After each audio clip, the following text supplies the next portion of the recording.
우리 몸의 기둥이 흔들리고 있다. 지나친 허리 사용은 물론 잘못된 생활 습관과 비만 등으로 중장년층은 물론 젊은 층도 예외일 수 없는 허리병의 대명사 허리디스크.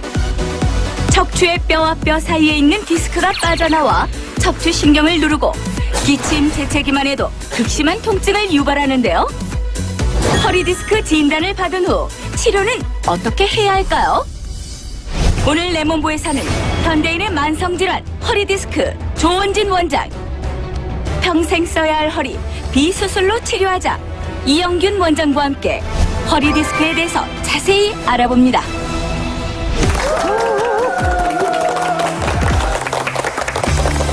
네, 안녕하세요. 건강한 토크쇼 내 몸을 부탁해 정진형입니다. 안녕하세요. 유빈입니다. 반갑습니다. 네, 이어서 내 몸부 가족 여러분들을 소개하도록 하겠습니다.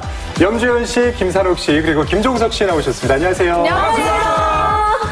네, 오늘 레몬부 주제는요. 현대인들의 만성질환 허리디스크입니다. 네, 요즘 이 안 좋은 습관과 또 과도한 허리 사용으로 인해서 이 허리디스크 증상을 호소하시는 분들이 참 많은데요. 자, 오늘 내 몸부에서는 이 허리디스크에 대한 궁금증 아주 속 시원하게 해결해 드리도록 하겠습니다. 네, 오늘 도움 말씀 주실 두 분의 의사 선생님 모셨는데요. 조원진 그리고 이영균 선생님 자리하셨습니다. 안녕하세요. 안녕하세요. 안녕하세요. 네, 그렇습니다. 이영균 선생님도 한마디 부탁드릴게요. 네. 우리 속담에 아는 것이 힘이다란 말이 있습니다. 네. 우리가 모르면 무섭고 두려워하게 되는데요. 디스크에 대해 제대로 알고 그 두려움에서 벗어날 수 있도록 최선을 다해드리겠습니다. 오늘 시간 정말 기대됩니다. 자, 그러면 본격적으로 허리 디스크에 대해서 이야기 나누기 전에 우리 내 몸부 가족 여러분들의 허리 건강 상태를 한번 살펴보도록 하겠습니다. 그래 알아보고 가야죠. 특히 제가 오늘 또 할 말이 많아요. 네. 제가 생각보다 이 사고뭉치 선망지축이거든요. 그래서 가만히 있질 못하는데 이 점프 같은 거를 촬영하다가 이 허리를 삐끗했어요. 그날 이후부터 비가 오거나 좀 많이 걸었다면 이 허리가 말썽. 아주 오늘 진짜 잘 듣고 가야 되겠어요. 주현 씨 허리는 일기예보네요. 그러니까 정확합니다, 제 허리가. 어르신 허리. 아니 저는 건강하다고 자부하는 사람인데 네. 내 몸부 촬영할 때마다 느끼는 게 참 나는 종합병원이구나 라는 생각을 하게 됩니다. 저는 이제 설거지를 할 때도 조금 아프고요. 네. 잠을 좀 많이 잤다 그러면 아프고 네. 저는 또 소리를 하는 사람이잖아요. 판소리 연습을 한 40분 정도 지속이 되면 그때 정말 등이 아파가지고 허리가 아파가지고 연습을 더 이상 할 수가 없어요. 야, 이분은 핑계인가? 소리를 배심으로 하는 게 허리심으로. 아니, 목으로 하는 사람들은 몰라요. 괜찮아요. 아, 자, 그리고 우리 김종석 씨 오늘 처음 내 몸부 나와주셨는데 네. 어떠세요, 허리는? 저는 아까 말씀하신 하나뿐인 척추. 네. 그 고통을 좀 겪어봤어요, 예전에. 김종국 씨랑 이렇게 씨름을 프로그램에서 하다가. 김종국 씨랑. 예, 순간적으로, 어느 순간 이렇게 앞으로 누워가지고 3일을 살아봤는데. 아, 이게 허리가 진짜 중요한 거구나. 오늘 제대로 한번 배워보고 가겠습니다. 제가. 아유, 잘 오셨습니다. 네. 네, 이렇게 주위에서 허리 통증을 호소하시는 분들을 쉽게 볼 수 있는데요. 선생님, 그럼 허리 통증이 있으면 다 허리 디스크라고 봐야 되는 건가요? 아니죠. 우리가 배가 아프다고 다 맹장염은 아니지 않습니까? 그렇죠. 네. 허리가 아프다고 해서 다 디스크는 아닙니다. 흔히 담을 결렸다고 표현하는데요. 근육이 뭉친 거죠. 근육이 뭉쳐도 허리가 아플 수가 있고 인대가 손상돼도 아플 수가 있고요. 또 척추에는 관절이 있는데요. 관절염이 생겨도 허리가 아플 수 있습니다. 또 척추에도 암이 생길 수 있고요. 척추뼈도 부러질 수 있고 이런 것들이 다 허리 통증의 원인이 됩니다. 또 여성분들 생리 주기만 되면 유독 허리 아프다 하시는 분 있죠. 이런 자궁이나 췌장 등의 내부 장기 질환이 허리 통증으로 원인되고 연관통이라고 하는데 그렇게 느껴질 수가 있습니다. 또 우리가 이제 허리가 아프다고 허리 아픈 통증의 몇 퍼센트는 근육통이고 몇 퍼센트는 허리 디스크란 말이 있는데요. 저는 사실 이게 별 의미가 없다고 보여져요. 왜냐하면 허리 디스크 환자분들도 근육이 뭉칠 수밖에 없거든요. 오히려 환자분 허리가 아플 때 도대체 이분이 어떻게 아픈지 그걸 원인을 파악하는 게 중요한 문제지 몇 퍼센트에 포함된다. 이건 별 의미가 없다고 봅니다. 네. 그러면 이영균 선생님, 이렇게 허리 디스크를 방치하게 되면 어떤 증상이 나타나나요? 그 전에 제 이야기를 해드릴게요. 네. 의사는 군대가 3년이죠. 제가 2년 만에 제대했습니다. 무엇 때문에 제대했게요? 허리 때문에요. 아니, 목 디스크 파열돼서 제대했습니다. 네. 얼마나 심했으면 2년 만에 제대를 시켜줬겠습니까? 당연히 수술할 정도로 심했죠. 근데 저는 의사니까, 그 당시에는 목 디스크를 붙이는 수술 방법밖에 없었거든요. 근데 제 나이 30대 초반에 그걸 봤더니 우울하죠. 그래서 이제 그 다음 다른 치료법을 찾아보는데 목 디스크 내시경 레이저라는 게 우리나라에 들어온 지 한 1, 2년 됐어요. 근데 그 수술의 대가가 미국 피츠버그 의대 부교수님이라고 계셨거든요. 그 우리나라 사람입니다. 제가 학생 때 그분의 강의를 듣고 감명받아서 제가 신경외과 의사를 하게 됐는데요. 아, 그분한테 가서 수술을 받아야겠다. 물론 그 수술을 했다고 해서 평생 안 아픈 게 아니라 보통 1, 2년, 2, 3년 후에는 다시 재발해서 수술로 가야 되지만은 젊었을 때 1, 2년, 2, 3년 번다는 게 얼마나 큰 겁니까? 그렇죠. 근데 치료비를 따져보니까 한 5천만 원이 들 것 같아요. 근데 제대했는데 무슨 돈이 있습니까? 그래서 제가 취직을 해서 다른 분 수술을 하면서 수술비를 모았죠. 밤마다 울었어요. 6개월 동안 너무나 아파서 수술비 모아서 수술하려고. 근데 어느 날 6개월 정도 지나니까 안 아파져 버리는 겁니다. 어머. 제가 안 아픈데 왜 수술합니까? 디스크 있단 말고는 상관없죠. 네. 자, 모든 디스크를 방치한다고 해서 뭐 마비가 되거나 그러진 않습니다. 오히려 저처럼 운 좋게 좋아져 버릴 사람들이 많죠. 근데 그런 기간이 3개월이 될지 6개월이 될지 1년, 2년, 3년이 될지 아무도 모르는 겁니다. 그래서 되도록이면 치료를 하는 이유가 뭐냐면은 그 밤마다 울면서 삶의 질이 떨어지는 거 얼마나 우울합니까? 맞아. 치료를 하는 것은 맞아요. 되도록이면 빨리 치료를 해서 고통 없이 건강하게 즐겁게 살기 위해서 치료하는 거고 되도록이면은 칼을 대지 않고 수술하지 않고 비수술을 할 수 있으면 비수술을 해보는 게 제일 좋은 치료법이죠. 그렇다면 선생님, 이렇게 허리 디스크 진단이 나왔을 때 병원에서는 어떤 치료를 하게 되나요? 치료를 하는 데 있어서 중요한 것은 환자분의 엑스레이, MRI, 소견뿐만 아니라 중요한 건 환자분의 나이, 직업, 성별, 통증의 정도 등을 종합해서 판단하게 됩니다. 어떻게 치료하면 환자분의 통증을 효과적으로 치료하고 빨리 좋아지게 할 수 있을지 고민해 봐야겠죠. 되도록이면 칼을 대지 않고 할 수 있도록. 우리가 이제 약과 물리치료는 기본적인 겁니다. 우리가 식당에 갔을 때 밑반찬과 똑같은 거죠. 거기에 환자분의 이런 종합적인 요소를 고려해 봐서 고주파 아니면은 뭐 신경성형술, 꼬리뼈 내시경 레이저 아니면 신경치료 이걸 덧붙일 건지 이분 너무 어렵다. 결국은 절개수술을 할 건지 이걸 종합해서 판단해 보게 됩니다. 아니 그러면 이용균 선생님 이렇게 헬스장 같은 데 가면은 거꾸로 이렇게 매달려서 이렇게 하는 운동 있잖아요. 그런 거 하면은 허리에 이렇게 좀 효과가 있을까요?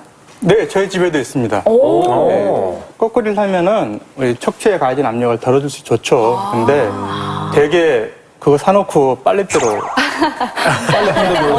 건조기로. 어느 집이나 똑같거든요. 아니 근데 그게 좀 하다 보면 시간이 있잖아요. 이게 피가 밑으로 쏠리니까 어느 정도 하는 게 제일 적당하다고 생각하십니까? 맞아요. 사람마다 다르겠죠.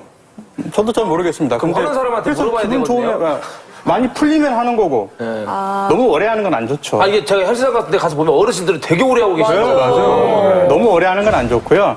짧게 한 3에서 5분 정도 그건 괜찮을 때 중요합니다. 저는 허리 디스크가 있어도요 통증 없이 그냥 일상생활을 편하게 하신 분들이 계세요.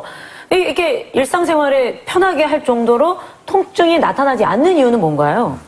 파열된 디스크가 통증을 일으키는 기전에는 크게 두 가지가 작용합니다. 물리적 요소하고 화학적 요소가 작용하는데요.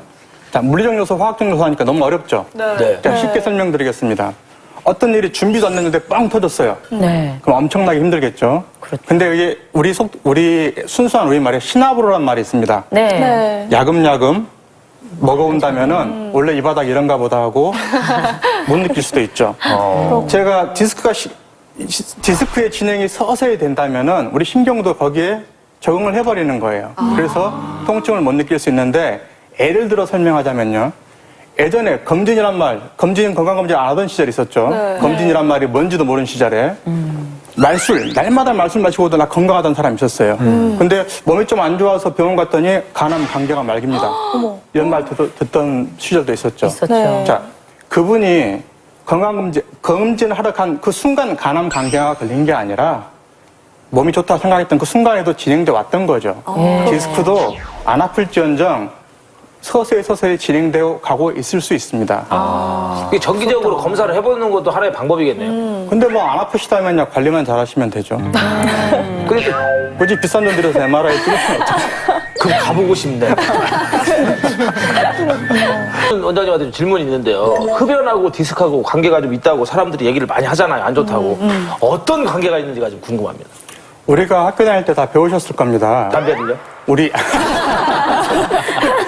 우리 세포가 살아가려면은 모세혈관을 통해 가지고 영양 공급을 받죠. 근데 디스크에는 그 모세혈관이 없어요. 그럼 어떻게 영양 공급을 받냐? 이 척추뼈의 골단면에서 확산을 통해서 영양 공급을 받습니다. 근데 담배를 피게 되면은 그 골단면으로 가는 혈관들이 다 죽어버리게 돼요. 쉽게 말하면은 디스크에게 엄청나게 일만 시켜놓고 월급 안 주는 거죠. 그러면 디스크가 일하겠어요? 안 하겠죠. 파업해버리죠. 뛰쳐나가는 겁니다. 그래서 망가지는 거예요. 그렇군요. 담배 피는 분들도 진짜 집중해서 들으셔야 되겠네요. 네. 그 겉담배하고 속담배하고 좀 차이는 있죠. 거기서 거기죠. 아, 거기서 거깁니까? 그냥 흡연은 안 좋은 걸로. 안 좋은 걸로. 정리를 하도록 하겠습니다. 그분들도 나름 세금 내고 피는 건데. 말씀하시더라고요. 이게 참 궁금하더라고요. 수술을 해야 되는지 안 해야 되는지. 저도 다 궁금하네요. 자, 그 질문은 우리가 이마에 주름살이 많이 졌는데 이거 수술해야 될까요? 말아야 될까요? 보톡스를 맞이하죠. 이게 그 주름을 못 견디면은 보톡스를 맞든 주름을 펴는 수술을 하겠죠. 네. 근데 그 주름살 자체를 굳이 개의치 않는다면은 그냥 평생 그대로 살아가는 겁니다. 즉, 디스크가 있다고 해서 수술하는 게 아니라 그 디스크를 얼마만큼 내가 그러면 이번에는 이영균 선생님의 강의로 허리 디스크의 비수술적 치료 방법에 대해서 한번 자세하게 알아보도록 하겠습니다.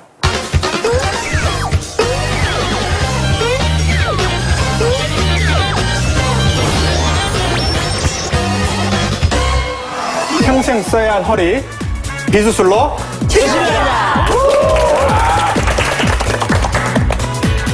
자, 비수술 중에 꼬리뼈 내시경 레이저라는 게 있습니다. 우리 정상적인 인체에 꼬리뼈에는 구멍이 뚫려 있어요. 그래서 디스크가 있을 때 위내시경처럼 우리가 위암 있을 때 요즘은 대부분 위내시경으로 치료를 하죠. 그렇듯이 꼬리뼈에 정상적인 구멍이 뚫려 있기 때문에 3mm짜리 주사 바늘 구멍만 있으면은 특수 카테타를 집어넣을 수 있는데요. 이 특수 카테타에는 직정 1mm짜리 내시경 카메라와 직정 1mm짜리 초정밀 레이저가 탑재돼서 정상적인 조직 손상 없이 해당 디스크 파열부까지 진행해서 들어간 다음에 레이저를 이용해 디스크를 감압, 제거해낼 수 있습니다.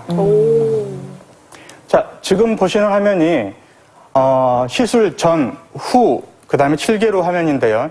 일반적인 이런 비수적인 치료법들은 절개 수술과 달리 어느 정도 회복되는 데에는 시간이 걸립니다. 하지만 이분처럼 이분은 척추전방 정해증이라는 병과 디스크 파열이 동반됐던 분인데요. 수술을 하게 되면 나사목 고정술로 들어가야 됩니다.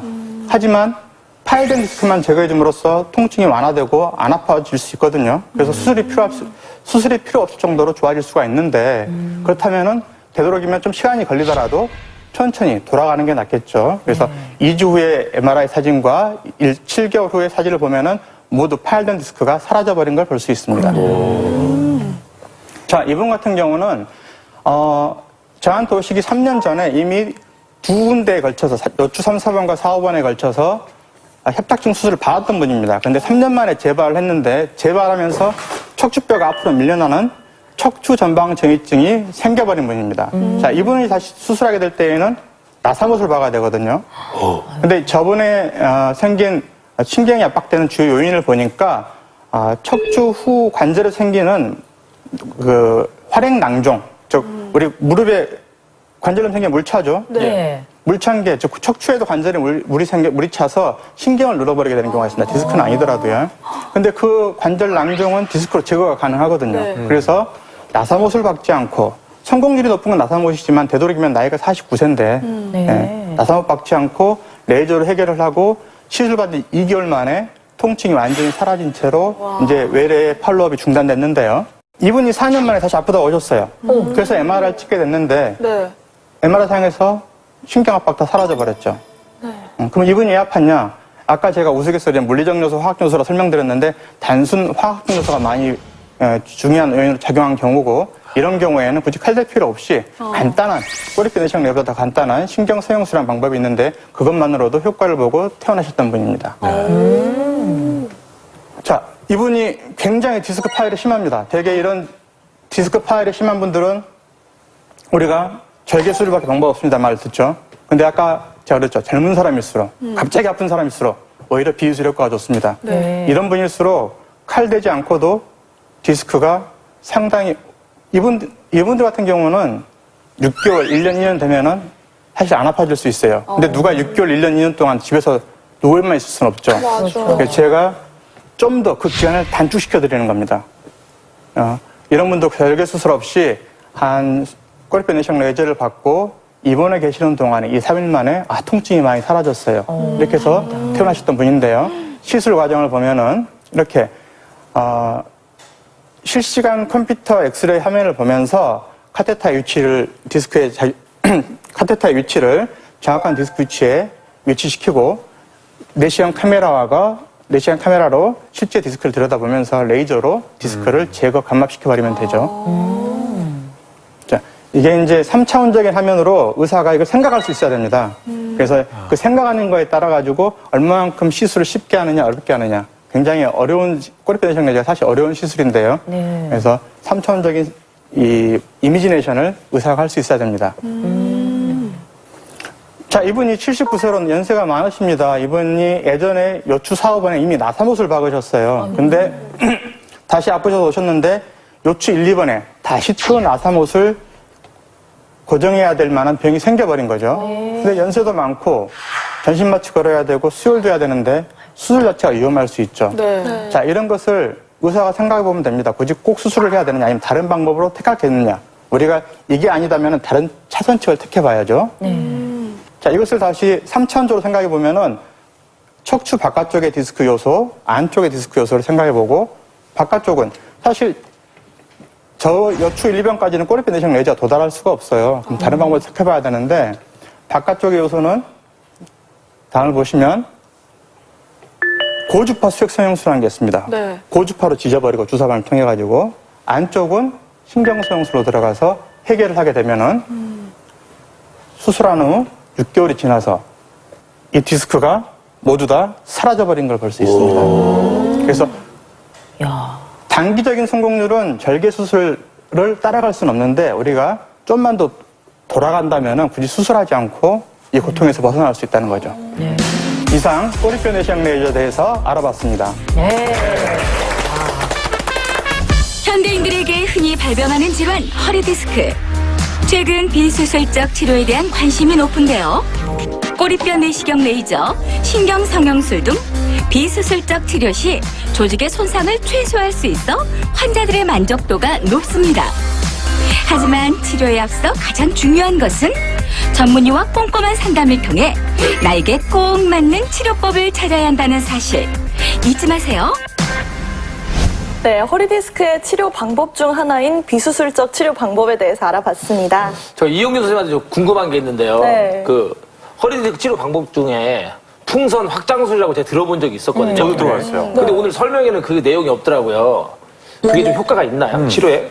네, 이제 저도 TV 프로그램을 보다 보면은 이제 풍선 확장 수혈이 나오는 그런 프로그램들을 많이 보는데 대부분의 의사들이 좁아진 척추관을 넓혀준다, 풍선으로 또는 튀어나온 디스크를 밀어 넣어버린다 하는데 실제적으로 그런 효과는 없습니다. 일종의 과장 광고로 보는데요. 저도 풍선 확장술이라는 시술을 하는데 과장 광고를 해서는 안 되겠죠. 풍선 확장술은 일반적으로 흔히 쓰는 신경 성형술이라는 시술법이 있습니다. 거기에 덧붙여서 풍선을 이용해서 유착된 신경을 좀 더 원활하게 박리시켜서 그 성공률을 좀 더 높이는 방법이지 실제적으로 좁은 척추관을 넓혀준다거나 튀어나온 디스크를 집어넣는다거나 하는 효과는 없습니다. 아니 근데 누가 칼을 대고 싶겠어요. 비수술적 치료로 다들 하고 싶겠죠. 저도 그렇고요. 근데 이 아무 디스크 환자들은 다 비수술적 치료를 할 수 있는 건가요? 우리가 열쇠 하나로 모든 자물쇠를 딸 수는 없죠. 모든 척추를 비수술로 해결할 수는 없습니다. 그렇군요. 하지만은 우리가 단기적인 성공률만 놓고 본다면은 절개 수술이 제일 높죠.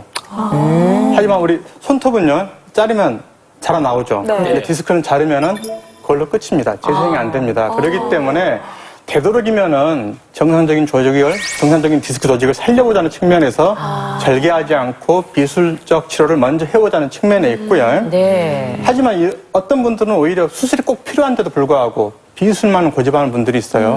그런 분들은 결국은 돈 낭비, 시간 낭비, 몸고생, 마음고생만 하게 되는 거죠. 거꾸로 이 비수술로 효과를 좋을 것 같은데 굳이 절개술만 곧바로 가게 된다면 오히려 굉장한 손해를 보는 거죠. 네. 그래서 되도록이면은 절개 수술을 피해보되 안 된다면은 그때는 마음을 굳건히 먹고 수술도 고려해봐야 됩니다. 네. 근데 비수술이라는 것은 그 의사의 경험도나 숙련도에 따라 가지고 굉장히 말이 달라질 수 있어요. 그래서 여러 의사의 말을 들어보되 네. 숙련되신 분, 오랫동안 해보신 분들의 말을 듣고 따르는 게 제일 좋습니다. 그렇군요. 아니 그런데 이 비수술법 치료 어떤 환자들이 받아야 효과가 좀 높은 건가요? 예전에는 디스크가 심하게 파열됐으면 무조건 수술. 네. 디스크가 작게 파열된 분만 비수술 이렇게 말했는데 이건 옛날 개념입니다. 제가 아까도 말했듯이 심하게 파열돼 있다 하더라도 사실 그 디스크의 구성 성분은 다르거든요. 그 구성 성분에 따라 가지고 이분들은 빨리 실제로 녹아서 없어져 버릴 분도 있어요. 근데 1년, 2년, 3년이 가도 녹지 않고 뼈처럼 굳어버릴 수도 있습니다. 그래서 이제 그런 걸 판단하는 게 가장 어려운데요.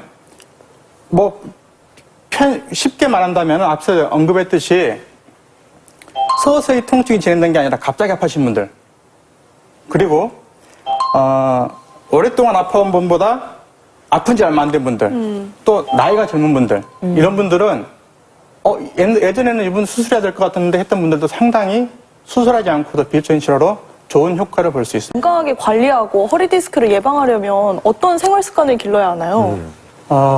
항상 바른 생활 자세를 유지하는 겁니다. 바른 자세를. 말처럼 쉽지는 않죠. 네. 절대 방바닥에 앉지 마시고 의자나 소파에 바른 자세로 앉으십시오. 방바닥에 앉는 것은 양반 다리를 하든 다리를 피고 앉든 방석을 하고 앉든 간에 다 똑같이 허리에 안 좋습니다. 네. 또 쪼그려 앉아서 일하시거나 허리 굽으려서 하시는 일을 되도록 피하시는 게 좋습니다. 많은 분들이 아프고 나서야 저 운동하면 낫지 않나 이렇게 말씀하신 분들이 있거든요. 이걸 예를 든다면은 운동은 사실 평상시에 하는 겁니다. 아플 때는 쉬시는 거죠. 이것은 마치 고등학교 3학년 내내, 3년 내내 놀고 있다가 수능 일주일 앞두고 저 이제부터 공부하면 서울대 갈 수 있나 이렇게 물어보는 건 똑같습니다. 그래서 항상 평상시에 운동을 하시는 거고요. 그리고 운동이라고 해서 사실 다 좋지는 않거든요. 운동도 어떤 운동이 척추에 좋은지 바르게 알고 바른 운동을 해야지만이 바르게 우리가 건강 유지할 수 있겠죠. 네. 네, 건강한 토크쇼 내 몸을 부탁해. 오늘은 이 조원진, 이영균 선생님을 모시고 허리 디스크에 대해서 아주 자세하게 알아봤습니다. 네, 오늘 이 시간 마무리하면서 조원진 선생님부터 내 몸부 처방전 공개해 주시죠. 예, 저는 이렇게 처방전을 만들어 왔습니다. 허리 디스크 생각보다 쉽다. 이게 무슨 의미를 가지고 있냐면요. 우리가 어렸을 때 안경을 쓸 때요. 너 앞으로 평생 안경 쓰고 살아야 돼. 라고 겁주지 않습니다. 네. 맞아요. 안경 쓰는 거는 우리한테 굉장히 쉬운 일상 중에 하나죠. 네. 네. 근데 허리 디스크는 마치 병원에 한 번 가면 내가 평생 가야 될 것 같고 평생 치료해야 될 것 같고 맨 재발한다 그러고 그러한 공포감이 있죠. 네. 그거를 없앴으면 좋겠다는 뜻이에요. 허리 디스크 눈하고 같습니다. 하나밖에 없는 거고 계속 사랑해줘야 되는 거죠. 그러니까 쉽게 생각하시고 병원에서 자꾸 방문해 보시고 치료하기 이전 단계에서 운동으로 끝낼 수 있는 단계에 상담받으러 와서 운동하고 끝내면 최고니까요. 네. 그래서 모두들 좀 더 쉽게 생각하셨으면 좋겠습니다. 네. 우리 이영균 선생님도 내 몸부 처방 좀 공개해 주시죠. 제 처방전은 이겁니다. Little running is a dangerous thing. 쉬운 말로 하면 우리 속담으로 선무당이 사람 잡는답니다. 그럼 그냥 한글로 선무당을 사람 잡는다 이렇게 써보시면 되지. 굳이 영어로 바꾸시면 우리가 오늘 이렇게 알아봤는데요. 사실 수많은 분들이 디스크에 걸리면은 많이 공부를 해오십니다. 네. 인터넷을 통해서 더 쉽게 알 수가 있고요. 근데 요즘 분들이 인터넷에 나와 있는 지식이라고 모두 다 올바른 지식은 아닙니다. 심지어는 출판된 책을 보고 공부하시는 분들이 많은데 잘못된 지식들도 많죠. 물론 환자분들이 당연히 공부는 하셔야 됩니다. 자기 본인의 질병에 공부를 하고 아셔야 되는데 일단 그것만으로 모든 전문 지식을 다 갖출 수 있다면 이상의 의사가 필요 없겠죠. 공부는 하시되 환자분이 아프셨을 때 여러 의사의 말을 들어보면 또 좋습니다. 하지만 무언가나 그 척추를 믿고 맡길 평생 주치의가 필요하거든요. 네. 여러 의사를 만나보시고 이 사람이다. 이 사람이라면 내 몸을 믿고 맡길 수 있겠다. 그런 의사와 평생 주치의 관계를 맺고 치료를 받으시면은 이 힘든 허리 통증에서 벗어날 수 있으라고 보여집니다. 네. 네, 우리 몸의 몸의 중심인 허리가 무너지면 건강은 물론이고 일상생활까지 무너진다고 합니다. 평소에 허리 튼튼히 하셔서 건강한 생활하시길 바랄게요. 네, 그럼 저희는 여기서 인사드리겠습니다. 건강한 토크쇼 내 몸을 부탁해!